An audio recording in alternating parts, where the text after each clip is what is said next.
듣는 TV 집사 파더입니다. 오늘 일독서는 사도행전 7장 51절부터 나오는 내용입니다. 등장하는 인물은 스테파노와 백성들, 원로들, 그리고 율법학자들입니다. 율법학자들은 하느님의 계시였던 십계명을 자신들의 삶으로 적용시키며 율법을 만든 사람들입니다.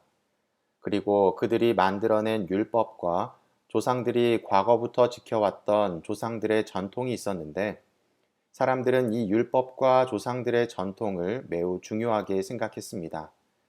왜냐하면 율법의 대부분이 하느님이 계시하신 십계명에서 나왔기 때문입니다.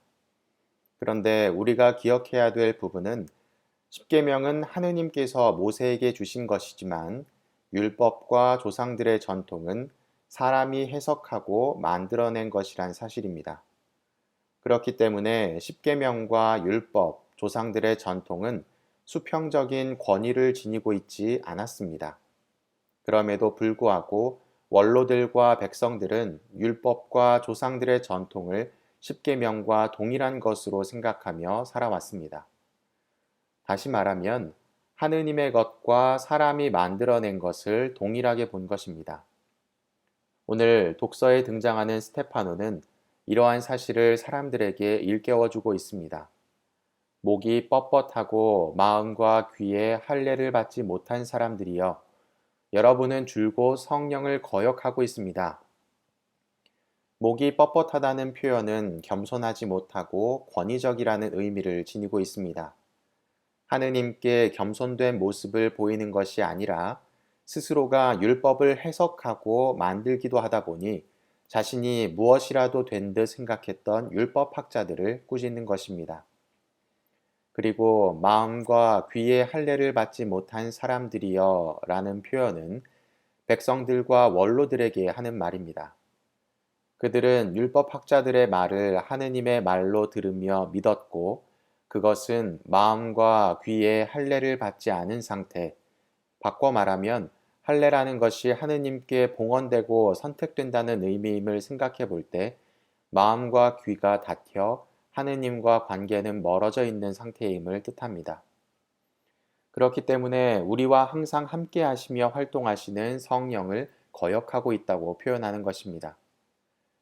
그리고 과거부터 조상들이 하느님의 예언자들을 박해하고 죽였던 사실을 이야기하며 사람들이 듣기 싫어하는 말을 거침없이 해 나갑니다. 그리고 천사들의 율법을 따라 율법을 받고도 그것을 지키지 않았습니다 라는 말을 통해서 볼 때 앞에서 제가 이야기한 부분이 이해가 되실 겁니다. 율법의 모태가 되는 십계명을 받았지만 제대로 지키지 않고 자신들의 해석으로 살아내었기 때문에 지키지 않았다고 표현하는 것이죠. 이후에 성령이 충만했던 스테파노는 이런 표현을 합니다.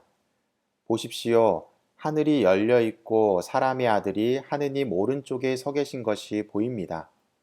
이 말은 스테파노가 영적으로 뛰어난 존재였다는 것을 드러냅니다. 하느님과 일치를 이룬 존재라는 것이죠. 우리는 교리적으로 지복직관, 즉 복된 것을 눈앞에서 본다, 바꿔 이야기하면 하느님을 내 눈앞에서 본다는 표현을 알고 계실 것입니다. 영적으로 뛰어난 존재들은 어렴풋하게 하느님을 느끼는 것이 아니라 눈으로 보는 것처럼 실존하는 하느님의 모습을 영적으로 느끼게 된다고 합니다.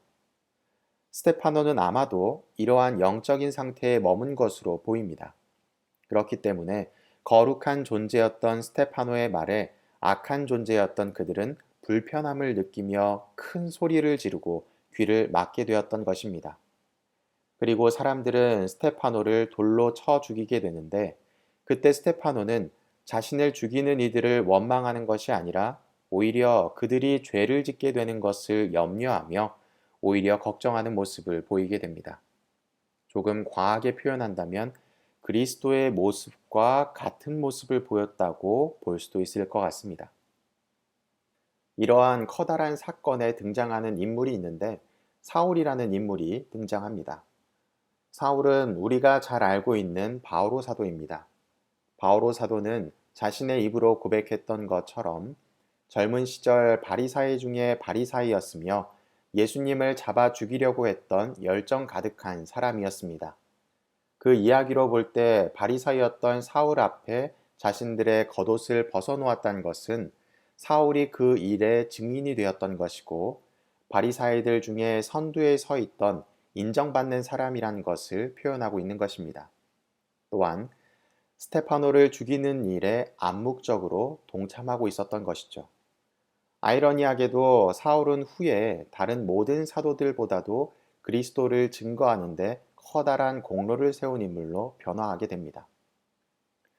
오늘 독서에서 스테파노가 이야기했던 주제는 하느님을 올바로 알고 제대로 믿어야 한다는 것입니다.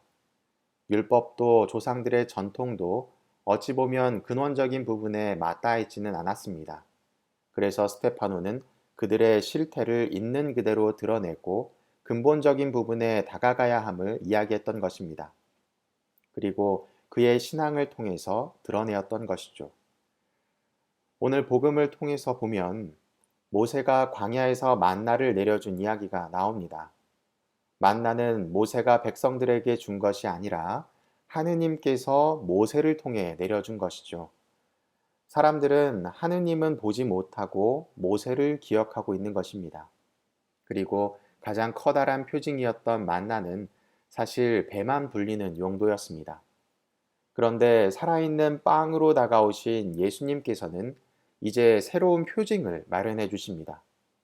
그 표징은 먹고 배를 불리는 단순한 양식이 아니라 먹는 것을 넘어서 생명을 마련해 주는 살아있는 빵이었습니다. 그리고 그 빵이 바로 예수님이심을 드러냅니다. 결론을 지어보면 사람들은 하느님께서 모세를 통해 내린 만나를 먹고 표징으로 삼았습니다. 그것이 하느님의 증거가 되었지만 하느님보다 오히려 모세를 더 높이 치켜 세우고 믿고 있었습니다. 올바른 신앙의 모습이 아니겠죠. 하지만 사람들은 예수님에게서도 비슷한 모습을 보입니다. 모세가 일으킨 빵의 표징보다 더 대단한 표징을 요구하고 있습니다. 그러면서 자연스럽게 예수님 자체보다는 또다시 빵이라는 매개체에 집중하게 됩니다. 이 모습은 일독서에 나왔던 하느님께서 마련하신 계명에 집중하는 것이 아니라 오히려 그 계명을 해석했던 율법과 조상들의 전통에 더 열성을 다한 사람들의 모습과 비근합니다. 그래서 깊이 있는 신앙이 아니라 겉도는 신앙생활을 하게 되는 것이죠. 이제는 표징이 아니라 믿음이 선행되어야 합니다. 더 이상의 표징은 의미가 없습니다.